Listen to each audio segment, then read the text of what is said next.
Hi hello ನೆಚ್ಚಿನ ವೀಕ್ಷಕರೇ, ಪುನರ್ವೇಜ್ ಸಂಸ್ಕಾರ್ಗೆ ಸ್ವಾಗತ ಸುಸ್ವಾಗತ. ನಾಳೆ ಅಂದರೆ ಸೆಪ್ಟೆಂಬರ್ 11ನೇ ತಾರೀಕು ಬೆಂಗಳೂರು ಬಂದ್ ಆಗ್ತಾ ಇದೆ. ಬೆಂಗಳೂರು ಬಂದಾದರೆ ಸೆಪ್ಟೆಂಬರ್ 11ರಂದು ಏನಿರುತ್ತೆ ಏನಿರೋದಿಲ್ಲ, ಶಾಲಾ ಕಾಲೇಜುಗಳಿಗೆ ಏನಾದರೂ ಕೂಡ ರಜಾ ಕೊಡ್ತಾರಾ, ಏನು ಕಥೆ ವ್ಯಥೆ ಅನ್ನೋದನ್ನು ಈ ಒಂದು ವಿಡಿಯೋದಲ್ಲಿ ನೋಡ್ತಾ ಹೋಗೋಣ ಬನ್ನಿ. ಅದಕ್ಕಿಂತ ಮುಂಚೆ ಹೊಸದಾಗಿ ನೀವು ನಮ್ಮ ಚಾನಲ್ಗೆ ಭೇಟಿಯನ್ನು ಕೊಟ್ಟಿದ್ದರೆ ಸಬ್ಸ್ಕ್ರೈಬ್ ಮಾಡಿಲ್ಲ ಅಂದರೆ ಸಬ್ಸ್ಕ್ರೈಬ್ ಮಾಡ್ಕೊಳ್ಳಿ. ಯಾಕಪ್ಪ ಅಂತಂದರೆ ಜಾಬ್ ಅಪ್ಡೇಟ್ಸ್ ಆಗಿರ್ಬೋದು, ಜೊತೆಗೆ ಎಜುಕೇಷನ್ ಅಪ್ಡೇಟ್ಸ್ ಆಗಿರ್ಬೋದು, ಎಲ್ಲ ರೀತಿಯಾದಂತಹ ಮಾಹಿತಿಗಳನ್ನು ಕೊಡ್ತಾ ಹೋಗ್ತಾ ಇರ್ತವೆ. ಸೊ ಸಬ್ಸ್ಕ್ರೈಬ್ ಮಾಡಿದ್ರಲ್ವಾ, ಬನ್ನಿ ಈಗ ವಿಡಿಯೋವನ್ನು ಶುರು ಮಾಡ್ತಾ ಹೋಗೋಣ.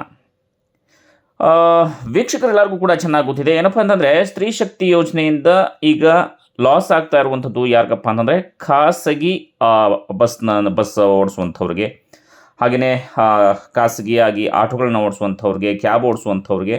ಹಾಗಾದರೆ ಏನು ಇದು ನೋಡ್ತಾ ಹೋಗೋಣ.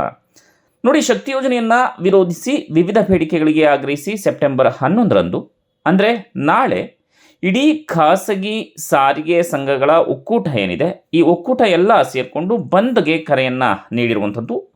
ಹಾಗೆಯೇ ಖಾಸಗಿ ವಾಹನಗಳ ಸಂಚಾರದಲ್ಲಿ ಕೆಲವೊಂದಿಷ್ಟು ಬದಲಾವಣೆಗಳಿದೆ. ಏನಪ್ಪ ಅಂತಂದರೆ, ನಾಳೆ ರಸ್ತೆಗೆ ಯಾವುದೇ ಖಾಸಗಿ ವಾಹನಗಳು ಇಳಿಯೋದಿಲ್ಲ. ಸೊ ಇದರಿಂದ ಯಾರಿಗೆ ತೊಂದರೆ ಆಗುತ್ತೆ, ಯಾರು ಒಂದು ಕಡೆಯಿಂದ ಮತ್ತೊಂದು ಕಡೆಗೆ ಸಂಚಾರ ಮಾಡ್ತಾರೆ, ಸೊ ಪ್ರಯಾಣಿಕರು ಏನಿರ್ತಾರೆ ಅವ್ರಿಗೆ ಈ ಒಂದು ಬಂದ್ನಿಂದ ಸ್ವಲ್ಪ ಸಮಸ್ಯೆಗಳಾಗುವಂಥ ಸಾಧ್ಯತೆ ಇದೆ. ಇನ್ನು ಸಾರಿಗೆ ಸಚಿವರಾದಂತಹ ರಾಮಲಿಂಗಾರೆಡ್ಡಿ ಜೊತೆಗೆ ಆ ಒಕ್ಕೂಟದ ಸದಸ್ಯರ ನಡುವೆ ಕೆಲವೊಂದಿಷ್ಟು ಮಾತುಕತೆ ನಡೀತು, ಸಂಧಾನ ನಡೀತು. ಆದರೆ ಸಂಧಾನ ವಿಫಲ ಆಗಿರೋದ್ರಿಂದ ಸೆಪ್ಟೆಂಬರ್ 11ರಂದು ಏನು ಖಾಸಗಿ ಒಕ್ಕೂಟಗಳ ಸಂಘ ಇದೆ, ಬೆಂಗಳೂರು ಬಂದ್ ಖಚಿತ ನಾವು ಮಾಡ್ತೇವೆ ಅಂತ ಹೇಳಿ ತಿಳಿಸಿದ್ದಾರೆ. ಇನ್ನು ನಾಳೆ ಟ್ಯಾಕ್ಸಿ ಆಗಿರ್ಬೋದು, ಆಟೋ, ಮ್ಯಾಕ್ಸಿ ಕ್ಯಾಬ್, ಖಾಸಗಿ ಬಸ್ಗಳು ಸಂಪೂರ್ಣ ಬಂದ್ ಆಗ್ತಾ ಇದೆ. ಇನ್ನು ಇದರ ಜೊತೆಗೆ ಶಾಲೆಯ ವಾಹನಗಳು ಕೂಡ ಬಂದ್ ಆಗ್ತಾ ಇದೆ.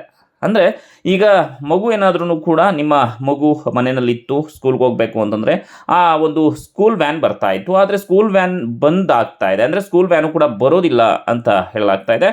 ಇನ್ನು ಆಟೋ, ಟ್ಯಾಕ್ಸಿ, ಖಾಸಗಿ ಬಸ್, ಸ್ಕೂಲ್ ಬಸ್ಗಳನ್ನು ರಸ್ತೆಗೆ ಇಳಿಸೋದಿಕ್ಕೆ, ಅಂದರೆ ಇಳಿಸ್ತೇನೆ ಇರೋದಕ್ಕೆ ಖಾಸಗಿ ಸಾರಿಗೆ ಒಕ್ಕೂಟ ನಿರ್ಧಾರವನ್ನು ಮಾಡಿರುವಂಥದ್ದು. ಇದರಿಂದ ಪ್ರಯಾಣಿಕರಿಗೆ ಜೊತೆಗೆ ವಿದ್ಯಾರ್ಥಿಗಳಿಗೂ ಕೂಡ ತೊಂದರೆಯಾಗುವಂತಹ ಒಂದು ಸಾಧ್ಯತೆ ಇದೆ. ಇನ್ನು ಸೋಮವಾರ ಏನು IT ಉದ್ಯೋಗಿಗಳು ಮತ್ತು ಇತರ ಪ್ರಯಾಣಿಕರಿಗೆ ಕೆಲಸದ ದಿನ ಆಗಿರೋದ್ರಿಂದ ಮುಷ್ಕರದ ಮಧ್ಯೆ ಬೇಡಿಕೆಯನ್ನು ಪೂರೈಸೋದಕ್ಕೆ ಹೆಚ್ಚುವರಿ ಬಸ್ಗಳನ್ನು ನಿಯೋಜಿಸೋದಕ್ಕೆ BMTC ಕೂಡ ಒಂದು ನಿರ್ಧಾರವನ್ನು ಮಾಡಿದೆ. ಇನ್ನು ಏನಿರುತ್ತೆ ನಾಳೆ ಅನ್ನೋದನ್ನು ನೋಡೋದಾದರೆ, ಸಾಮಾನ್ಯವಾಗಿ ಆಸ್ಪತ್ರೆ ಇರುತ್ತೆ, ಆಂಬ್ಯುಲೆನ್ಸ್ಗಳಿರುತ್ತೆ, ಏನು ಮೆಡಿಕಲ್ ಸ್ಟೋರ್ಗಳಿರುತ್ತೆ, ಜೊತೆಗೆ ಆ ದಿನಸಿಯನ್ನು ಕೊಂಡ್ಕೊಳ್ಳೋದಕ್ಕೆ ಮಾರ್ಕೆಟ್ ಇರುತ್ತೆ. ಓಕೆನಾ. ಸೊ ಅದರಲ್ಲಿ ಯಾವುದೇ ರೀತಿಯಾದಂತಹ ಸಮಸ್ಯೆ ಆಗೋದಿಲ್ಲ. ಜೊತೆಗೆ ಸಾರ್ವಜನಿಕ ಸಾರಿಗೆ ಇರುತ್ತೆ. ಓಕೆ, ಗೌರ್ಮೆಂಟ್ ಬಸ್ಗಳಿರ್ತವೆ, BMTC ಬಸ್ಗಳಿರುತ್ತೆ, ಓಡಾಡ್ಬೋದು. ಇನ್ನು ಏನಿರೋದಿಲ್ಲ, ಅಕಸ್ಮಾತ್ ಏನಾದರೂ ಕೂಡ ಏರ್ಪೋರ್ಟ್ಗೆ ಹೋಗ್ತಾ ಇದ್ದೀನಿ ಅಂತಂದರೆ ಟ್ಯಾಕ್ಸಿ ಇರೋದಿಲ್ಲ. ಜೊತೆಗೆ ನಿಮ್ಮ ಮಕ್ಕಳನ್ನು ಶಾಲೆಗೆ ಕರ್ಕೊಂಡು ಹೋಗೋದಕ್ಕೆ ಬಸ್ಸು ಇರೋದಿಲ್ಲ, ಓಲಾ ಇರೋದಿಲ್ಲ, ಊಬರ್ ಇರೋದಿಲ್ಲ. ಸೊ ಸಂಪೂರ್ಣವಾಗಿ ಟ್ಯಾಕ್ಸಿಗಳೆಲ್ಲವೂ ಕೂಡ ಬಂದ್ ಆಗಿರ್ತವೆ. ಇನ್ನು ಕಾರ್ಪೊರೇಟ್ ಕಂಪನಿಗಳ ಜೊತೆ ಒಪ್ಪಂದ ಮಾಡಿಕೊಂಡಿರುವಂಥ ಬಸ್ಗಳಿಂದಲೂ ಕೂಡ ಬೆಂಬಲವನ್ನು ಬಂದ್ಗೆ ಬೆಂಬಲವನ್ನು ಕೊಡ್ತಾ ಇದ್ದಾರೆ. ಇನ್ನು ಗೂಡ್ಸ್ ವಾಹನಗಳು ಇರೋದಿಲ್ಲ, ನಗರದಲ್ಲಿ ಆಟೋಗಳು ಓಡಾಡೋದೇ ಇಲ್ಲ. ಇನ್ನು 1000ಕ್ಕೂ ಹೆಚ್ಚು ಖಾಸಗಿ ಶಾಲಾ ವಾಹನಗಳು ಸಂಚಾರ ಸ್ಥಗಿತ ಆಗ್ತಾ ಇದೆ. ಸಾವಿರಾರು ಶಾಲಾ ವಾಹನಗಳ ವಾಹನಗಳು ಸ್ಕೂಲ್ ಮಕ್ಕಳನ್ನ ಕರ್ಕೊಂಡು ಬರೋದಿಲ್ಲ. ಇನ್ನು ಜೊತೆಗೆ ಕಾರ್ಪೊರೇಟ್ ಕಂಪನಿಗಳ ಬಸ್ಗಳು ಕೂಡ, ಅಕಸ್ಮಾತ್ ನೀವು ಗಾರ್ಮೆಂಟ್ಸ್ಗೆ ಹೋಗ್ತಾ ಇದ್ರೂ ಕೂಡ, ಬೇರೆ ಒಂದು ಕೆಲಸಕ್ಕೆ ಹೋಗ್ತಾ ಇದ್ದರೆ ಬಸ್ಗಳಿದ್ರೆ ಕಂಪ್ನಿ ಕಡೆಯಿಂದ, ಆ ಬಸ್ಗಳಿಗೂ ಕೂಡ ಈ ಒಂದು ಬಂದ್ ಬಿಸಿ ತಡ್ತಾ ಇದೆ. ಸೊ ಒಟ್ಟಾರೆಯಾಗಿ ಹೇಳೋದಾದರೆ ಇಲ್ಲಿ ಕೆಲವೊಂದು ಶಾಲೆಗಳು ಕೂಡ ರಜೆಯನ್ನು ಘೋಷಣೆಯನ್ನು ಮಾಡಿವೆ. ವಿದ್ಯಾರ್ಥಿಗಳಿಗೆ ತೊಂದರೆ ಆಗುತ್ತೆ ಅಂತ ಹೇಳಿ. ಅಕಸ್ಮಾತ್ ಏನಾದ್ರೂ ಕೂಡ ನಿಮ್ಮ ಶಾಲೆಯಲ್ಲಿ ರಜೆ ಕೊಟ್ಟಿದ್ದೀರಾ ಅಥವಾ ರಜೆ ಕೊಟ್ಟಿಲ್ವ ಅನ್ನೋದನ್ನು ಕಮೆಂಟ್ ಸೆಕ್ಷನ್ಲಿ ಕಮೆಂಟ್ ಮಾಡಿ.